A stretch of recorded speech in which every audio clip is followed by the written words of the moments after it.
श्रीमद्भागवत महापुराण दशम स्कंध 34वां अध्याय। सुदर्शन और शंखचूड़ का उद्धार। ओम नमो भगवते वासुदेवाय।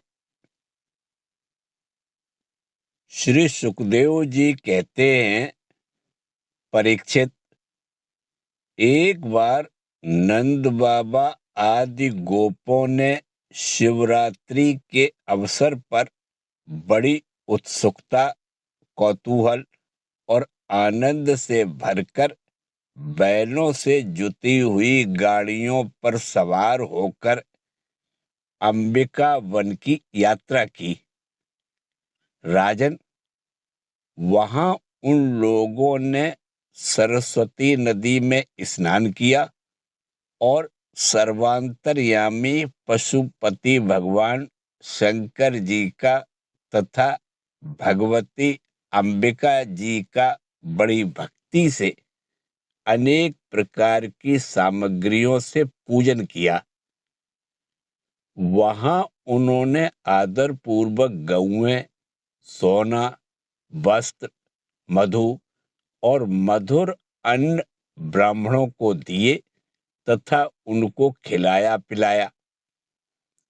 वे लोग यही चाहते थे कि इनसे देवाधिदेव भगवान शंकर हम पर प्रसन्न हों। उस दिन परम भाग्यवान नंद सुनंद आदि गोपों ने उपवास कर रखा था, इसलिए वे लोग केवल जल पीकर रात के समय सरस्वती नदी के तट पर ही बेखटके सो गए। उस अंबिका वन में एक बड़ा भारी अजगर रहता था। उस दिन वह भूखा भी बहुत था। दैववश वह उधर ही आ निकला और उसने सोए हुए नंद जी को पकड़ लिया। अजगर के पकड़ देने पर नंद राय जी चिल्लाने लगे, बेटा कृष्ण, कृष्ण, दौड़ो दौड़ो, देखो बेटा, यह अजगर मुझे निगल रहा है। मैं तुम्हारी शरण में हूं, मुझे जल्दी इस संकट से बचाओ। नंद बाबा का चिल्लाना सुनकर सबके सब गोप एकाएक उठ खड़े हुए और उन्हें अजगर के मुंह में देखकर घबरा गए। अब वे लुकाठियों से उस अजगर को मारने लगे, किंतु लुकाठियों से मारे जाने और चलने पर भी अजगर ने नंद बाबा को छोड़ा नहीं। इतने में ही भक्त वत्सल भगवान श्री कृष्ण ने वहां पहुंचकर अपने चरणों से उस अजगर को छू दिया। भगवान के श्री चरणों का स्पर्श होते ही अजगर के सारे अशुभ भस्म हो गए और वह उसी क्षण अजगर का शरीर छोड़कर विद्याधरार्चित सर्वांग सुंदर रूपवान बन गया। उस पुरुष के शरीर से दिव्य ज्योति निकल रही थी। वह सोने के हार पहने हुए था। जब वह प्रणाम करने के बाद हाथ जोड़कर भगवान के सामने खड़ा हो गया, तब उन्होंने उससे पूछा, तुम कौन हो? तुम्हारे अंग अंग से सुंदरता फूटी पड़ती है। तुम देखने में बड़े अद्भुत जान पड़ते हो। तुम्हें यह अत्यंत निंदनीय अजगर योनि क्यों प्राप्त हुई थी? अवश्य ही तुम्हें विवश होकर इसमें आना पड़ा होगा। अजगर के शरीर से निकला हुआ पुरुष बोला, भगवान, मैं पहले विद्याधर था। मेरा नाम था सुदर्शन। मेरे पास सौंदर्य तो था ही, लक्ष्मी भी बहुत थी। इससे मैं विमान पर चढ़कर यहाँ से वहाँ घूमता रहता था। एक दिन मैंने अंगिरा गोत्र के कुरूप ऋषियों को देखा। अपने सौंदर्य के घमंड से मैंने उनकी हंसी उड़ाई। मेरे इस अपराध से कुपित होकर उन लोगों ने मुझे अजगर योनि में जाने का शाप दे दिया। यह मेरे पापों का ही फल था। उन कृपालु ऋषियों ने अनुग्रह के लिए ही मुझे शाप दिया था, क्योंकि यह उसी का प्रभाव है कि आज चराचर के गुरु स्वयं आपने अपने चरण कमलों से मेरा स्पर्श किया है। इससे मेरे सारे अशुभ नष्ट हो गए। समस्त पापों का नाश करने वाले प्रभु, जो लोग जन्म मृत्यु रूप संसार से भयभीत होकर आपके चरणों की शरण ग्रहण करते हैं, उन्हें आप समस्त भयों से मुक्त कर देते हैं। अब मैं आपके श्री चरणों के स्पर्श से शाप से छूट गया हूं और अपने लोक में जाने की अनुमति चाहता हूं। भक्त वत्सल, महायोगेश्वर, पुरुषोत्तम, मैं आपकी शरण में हूं। इंद्र आदि समस्त लोकेश्वरों के परमेश्वर, स्वयं प्रकाश परमात्मन, मुझे आज्ञा दीजिए। अपने स्वरूप में नित्य निरंतर एक रस रहने वाले अच्युत, आपके दर्शन मात्र से मैं ब्राह्मणों के शाप से मुक्त हो गया। यह कोई आश्चर्य की बात नहीं है, क्योंकि जो पुरुष आपके नामों का उच्चारण करता है, वह अपने आप को और समस्त श्रोताओं को भी तुरंत पवित्र कर देता है।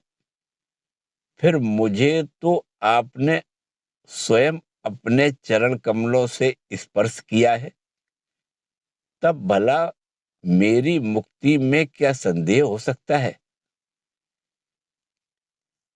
इस प्रकार सुदर्शन ने भगवान श्री कृष्ण से विनती की, परिक्रमा की और प्रणाम किया। फिर उनसे आज्ञा लेकर वह अपने लोक में चला गया और नंद बाबा इस भारी संकट से छूट गए। राजन, जब ब्रजवासियों ने भगवान श्री कृष्ण का यह अद्भुत प्रभाव देखा, तब उन्हें बड़ा विस्मय हुआ। उन लोगों ने उस क्षेत्र में जो नियम ले रखे थे, उनको पूर्ण करके वे बड़े आदर और प्रेम से श्री कृष्ण की उस लीला का गान करते हुए पुनः ब्रज में लौट आए। एक दिन की बात है। अलौकिक कर्म करने वाले भगवान श्री कृष्ण और बलराम जी रात्रि के समय वन में गोपियों के साथ विहार कर रहे थे। भगवान श्री कृष्ण निर्मल पीतांबर और बलराम जी नीलांबर धारण किए हुए थे। दोनों के गले में फूलों के सुंदर सुंदर हार लटक रहे थे तथा शरीर में अंगराग सुगंधित चंदन लगा हुआ था और सुंदर सुंदर आभूषण पहने हुए थे। गोपियां बड़े प्रेम और आनंद से ललित स्वर में उन्हीं के गुणों का गान कर रही थी। अभी अभी सायंकाल हुआ था। आकाश में तारे उग आए थे और चांदनी छिटक रही थी। बेला के सुंदर गंध से मतवाले होकर भंवरे इधर उधर गुनगुना रहे थे तथा जलाशय में खिली हुई कुमुदनी की सुगंध लेकर वायु मंद मंद चल रही थी। उस समय उनका सम्मान करते हुए भगवान श्री कृष्ण और बलराम जी ने एक ही साथ मिलकर राग अलापा। उनका राग आरोह अवरोह स्वरों के चढ़ाव उतार से बहुत ही सुंदर लग रहा था। वह जगत के समस्त प्राणियों के मन और कानों को आनंद से भर देने वाला था। उनका वह गान सुनकर गोपियां मोहित हो गईं। परीक्षित, उन्हें अपने शरीर की भी सुधि नहीं रही कि वे उस पर से खिसकते हुए वस्त्रों और चोटियों से बिखरते हुए पुष्पों को संभाल सके। जिस समय बलराम और श्याम दोनों भाई इस प्रकार स्वच्छंद विहार कर रहे थे और उन्मत्त की भांति गा रहे थे, उसी समय वहां शंखचूड़ नामक एक यक्ष आया। वह कुबेर का अनुचर था।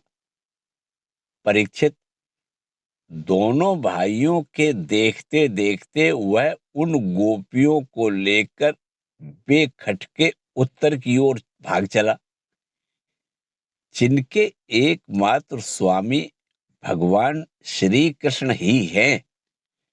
वे गोपियां उस समय रोक रोक कर चिल्लाने लगी। दोनों भाइयों ने देखा जैसे कोई डाकू गौओं को लूट ले जाए, वैसे ही यह यक्ष हमारी प्रेयसियों को लिए जा रहा है और वे हा कृष्ण हा राम पुकार कर रो पीट रही हैं। उसी समय दोनों भाई उसकी ओर दौड़ पड़े। डरो मत, डरो मत, इस प्रकार अभयवाणी कहते हुए हाथ में साल का वृक्ष लेकर बड़े वेग से क्षण भर में ही उस नीच यक्ष के पास पहुंच गए। यक्ष ने देखा कि काल और मृत्यु के समान ये दोनों भाई मेरे पास आ पहुंचे। तब वह मूढ़ घबरा गया। उसने गोपियों को वहीं छोड़ दिया, स्वयं प्राण बचाने के लिए भागा। तब स्त्रियों की रक्षा करने के लिए बलराम जी तो वहीं खड़े रह गए, परंतु भगवान श्री कृष्ण जहां जहां वह भागकर गया, उसके पीछे पीछे दौड़ते गए। वे चाहते थे कि उसके सिर की चूड़ामणि निकाल ले। कुछ ही दूर जाने पर भगवान ने उसे पकड़ लिया और उस दुष्ट के सिर पर कसकर एक घूंसा जमाया और चूड़ामणि के साथ उसका सिर भी धड़ से अलग कर दिया। इस प्रकार भगवान श्री कृष्ण शंखचूड़ को मारकर और वह चमकीली मणि लेकर लौट आए तथा सब गोपियों के सामने ही उन्होंने बड़े प्रेम से वह मणि बड़े भाई बलराम जी को दे दी। इसी के साथ 34वां अध्याय समाप्त हुआ। ओम नमो भगवते वासुदेवाय।